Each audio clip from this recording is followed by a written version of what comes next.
All right. What's going on in the news? Probably something. At least one or two things. Sure. Uh, this is something I actually wanted to mention last week. We didn't get around to it in time, but kind of just funny. So this, yeah, I saw Jesse Cox was talking about this over on Geekenders, but there was a store in Japan, big camera, that sells Pokemon cards. Sure. And as you might have heard, scalping has become quite rampant. It is a problem. So, Yeah. to deal with it, Big Camera has decided to fight the scalping. You must agree to 3 conditions when you buy Pokemon cards. One, Are they riddles? yes. 1, you must complete a quiz of 15 questions based on the Pokemon universe. Only those who answer the quiz questions correctly will be able to purchase the item. Second, also, if you take a photo of the quiz, you're refused service. Second, you must open the pack of cards in front of them. Oh my god, this is just safe supply for Pokemon cards. This is just safe supply for Pokemon cards. You must prove that you know what Pokemon is. Then you must open the pack in front of us. And third, you must agree to let them they cut along the box's perforations to open it so that you cannot resell the box as if it were new and unsealed. Smart.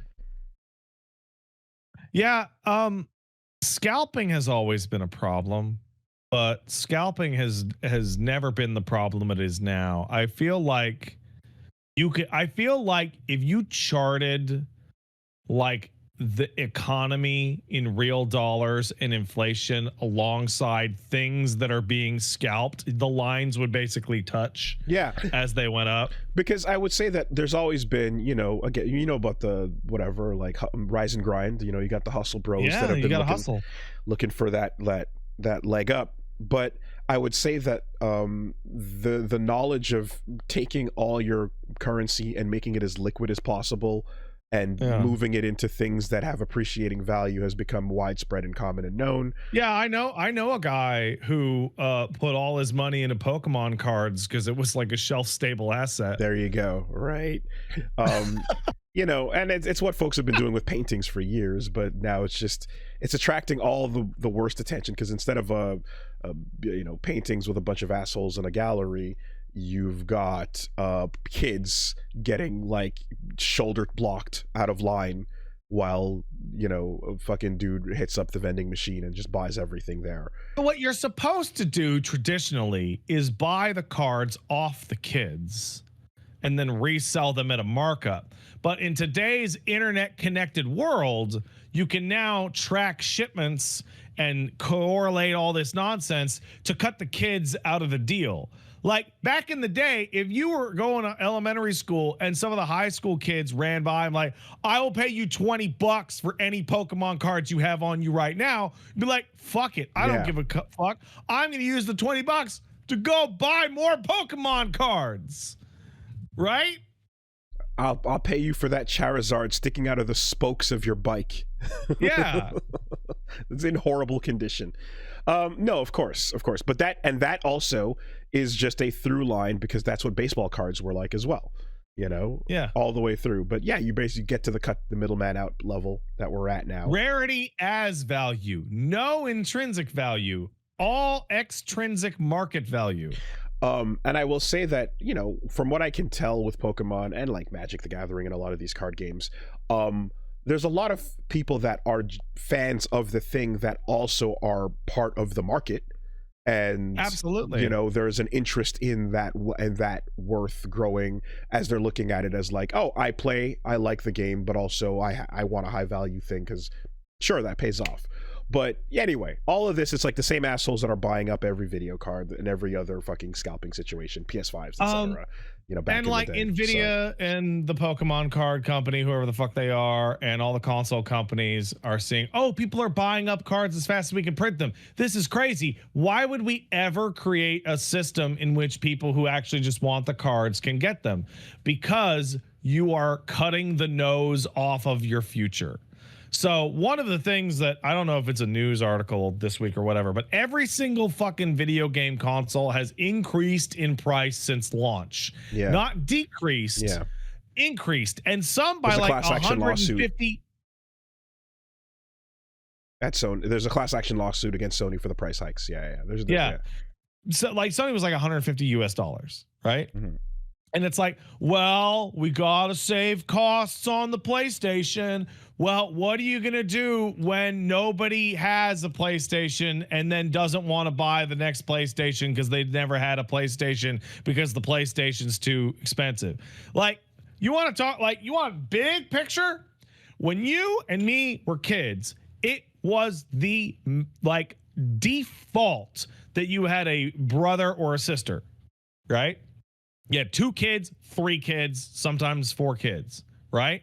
So when mom and dad were like, we'll buy a $200 Nintendo, what was that? That was actually, like, I'll take my brother and I, for example, $100 $250 PlayStation. That was actually a $125 PlayStation for each child. Per kid. Right? Now, a lot of kids are only kids because birth rate down and blah, blah, blah, blah, blah, blah, blah, blah, blah, blah, right?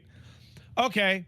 How much is, oh, it's $750 fucking dollars for a PlayStation 5? And that's pricey. And if you don't get it and you got to go get it off the back of the truck, then crank that up 150%. And it has no games. No. Yeah. Well, that's another story. That's a different story from this week. That's a different story. You can't live in a world where like console exclusivity becomes less of a thing because there's PC ports, and then also yell it has no games. Because by yelling it has no games, you're demanding that exclusives come back. It's fun to say, though. I think it's really fun to say. You're creating a hostile world where exclusives come back if you fucking keep saying that. No, but for real, like Sony and Nintendo, and to a lesser degree Microsoft, are like, we want lifelong consumers of our products. And it's like, well, you can't get lifelong consumers if you don't allow them to get the foot in the door as children. Right. Like, you know how I bought a fucking a GameCube? I bought it with lawnmower money. Right. You know how long it would take somebody to buy a fucking PlayStation 5 with lawnmower money? It would take like the entire fucking summer. And like more. That world doesn't exist anymore. It's just... Yes, but that's my point. The world, you can't keep pricing these things like that world is still here. It's not. The PlayStation 6 should just be a cheaper PlayStation 5. It should be the same box, just cheaper.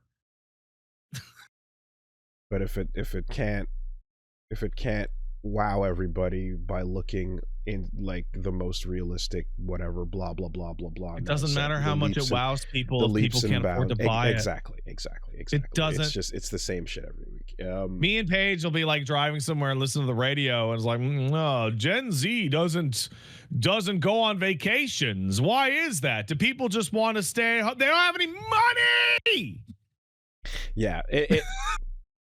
It turns out Nintendo going humble on the tech for years has the right idea, but they also were not. But they're not humble on the price. They've never been humble on the price. I bought 2 Nintendo Switch 2s on the day of launch, and some people were like, "That's stupid. Why do you need that?" And I'm like, because I'm gonna have to replace one day, and it will be cheaper now than it will be later. And I didn't think I was gonna be proven so correct so fast. Like Nintendo does half the equation, but then they don't pass the savings onto the buyer. Basically, they save money on the production and then still put out the price and lock it in and never drop it. So that they can get the best of both worlds there. Anyway, I think this is fucking sick. I love the idea of assholes being in line trying to think about shit, what does a rare candy do? Fuck. Or getting one of the 15 questions wrong, you know, and then also having to open the pack in front of everybody to prove that you I think give it's a great. fuck. I think it's fantastic. It would also be kind of hilarious and wild if you were a massive Pokemon fan, but you fucked up one of the most basic questions ever on the thing. It's like winning the lottery in Canada. Oh, the skill testing question. Yeah. Did you fuck up bedmass or pedmass, depending where you're at? Yeah. Oh, good job. You're out $2 million, dumb bum. Fuck. That being said, there's also potential here for a great bit where the questions are insanely hard. Yeah.